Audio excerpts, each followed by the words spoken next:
Denny Johnson here, and this is a question and answer session. This question is provided by Jason from Australia. Jason's question was, what is the difference between the left and right hip? Well, Jason, this may be one of the most important questions you'll ever ask and I will ever have to learn. The bottom of the hip, bottom of the body, the bottom of the spine. This area represented in this diagram is one of the most essential areas that we could ever possibly understand or begin to use correctly. Now, in order to see the context of this, recognize that this is a model of the family tree in the body. This is just a series of symbols. Inside the body, we're using 6 different rungs, like a ladder. These individual rungs, they represent everything else. Structures of the iris, patterns of the family tree, timelines, meridian flows, glands, organs, body systems. So essentially, if we want to be able to move up this ladder in some form or another, it really helps to understand what is the primary reason for each one of these rungs on the ladder. So the first one has to do with what we call number 1. Yes, later this will be related to girl number 1, boy number 1, grandfather, grandmother number 1, the elements of the earth and the elements of the air, and a whole series of other things, mineral kingdom, imagination, but they're primary issues relative to this very first level. So these individual rungs, they relate to different parts of lessons that we have. If we really want to be able to change the dynamic life force in the body that brings us health, well-being, happiness, and success, then we need to examine the things at the bottom of the spine that are basically the gate by which all things move. Because there's always a better way to be able to increase the flow. Now this flow here, we're going to examine just number 1 for a moment. Now the truth is, we could probably spend days, weeks, a long time understanding and feeling this. Because the interesting thing about this part of it is whatever we hold here now is applied for every other level for a very long time. And I mean beyond this lifetime. So what we learn here is essential. Now there are 2 primary lessons down here, and I'll give them basically as will for now and humility. These 2 different parts, they have different functions, different way that they operate, different feelings, different ways that we can learn to be more loving to ourselves or someone else. But everything down here has to do with just me. Just me, no one else. Not my father, not my mother, not anybody else, just me. What do I believe I am?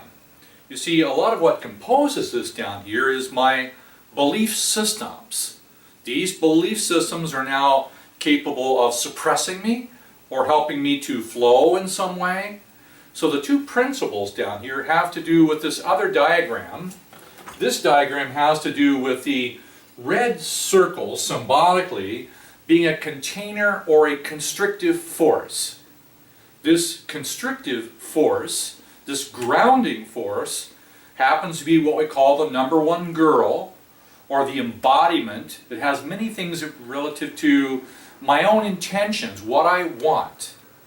My own container now holds different belief systems.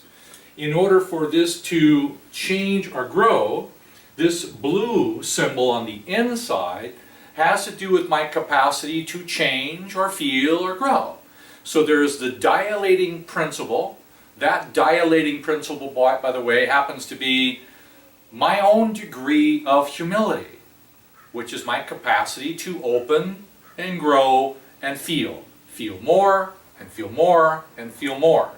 This dilating function comes into play when it sees these black little spots, and I'm using this black spot in here to correspond to some belief system that I may have.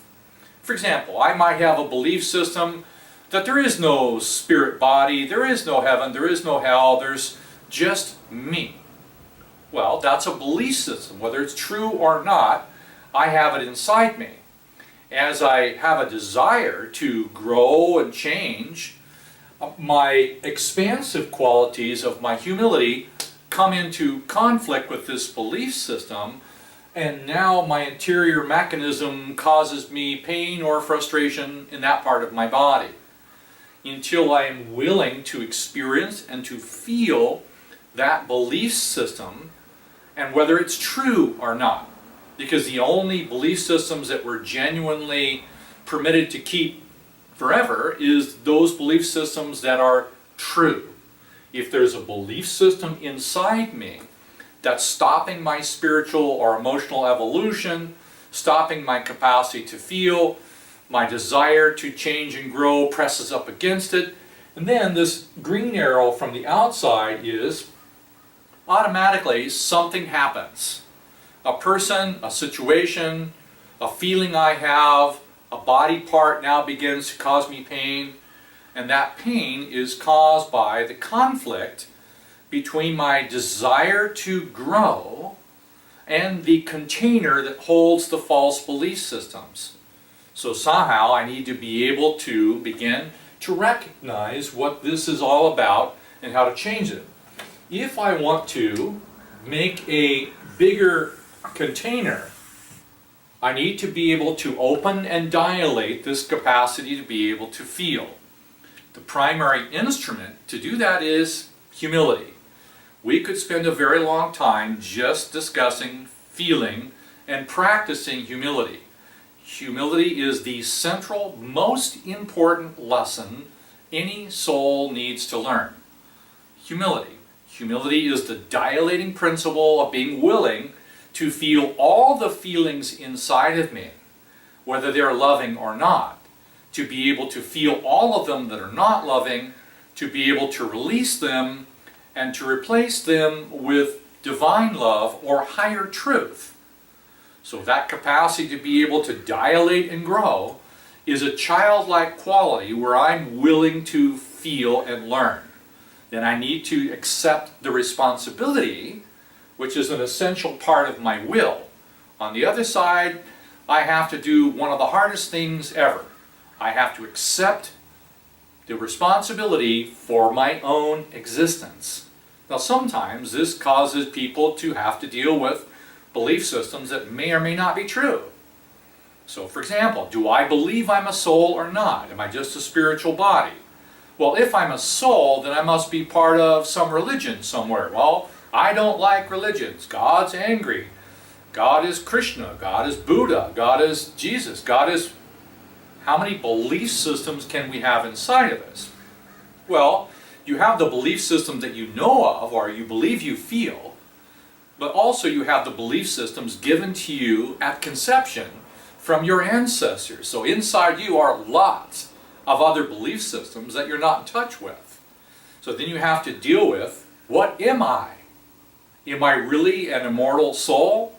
Is God angry at me, going to send me to hell, and there's a devil coming to hurt me? Every one of these types of belief systems, they need to be addressed. Now, difficulties at the bottom of the spine have a lot to do with lost will. That is, the willingness to accept the responsibility that you are a discrete individual and that you will potentially exist forever. So to accept that responsibility means you also can choose to accept the responsibility to engage your humility. So humility and will, they affect the bottom of the spine. But they open the gate for all the life force that's going to move up through the other levels. And then we take our humility and our will at every one of these other levels, and we learn higher and higher lessons. This higher and higher lesson has also a series of rings. The first ring, who am I? What are my feelings? How did I get here? Where am I going? What do I believe? Do I have a passion? All these are questions that need to be felt by one's own soul. Then comes the next gate, which has to do with our relationships to other people, our community, our love relationships in some form or another. Above that comes another diameter, which is global, my relationship to the global ecological systems, my relationship to all other souls on earth or beyond earth, visible and invisible. These are all lessons that are accessed by the willingness to express one's own humility and to accept the responsibility to examine everything inside of us and to replace everything that's not true with something that is a higher truth. Now, the reality is this is only a very basic beginning explanation of this very important part of the body that represents the lower spine and the left and the right hip. Sometimes difficulties with my father and the belief system he has affects one side of the body. Belief systems from my mother and the belief system she has affects the other side, and sometimes the pain with one causes pain on the other side, so it's not always easy to know which belief system is affecting us.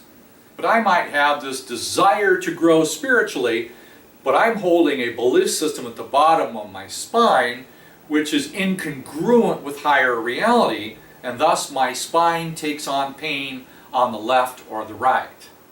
So, Jason, this is the best I can do in this timing. Now, for those of you who would also like to ask a question in some form, you can usually access questions and listen to other responses on the Facebook Rayid International group. You can also ask a question there, or you can send a question to rayid.com. I can't answer every question, but I'll do my best to answer those questions according to where we are in the progression that we're learning in this moment. Thank you, Jason. Let's talk again.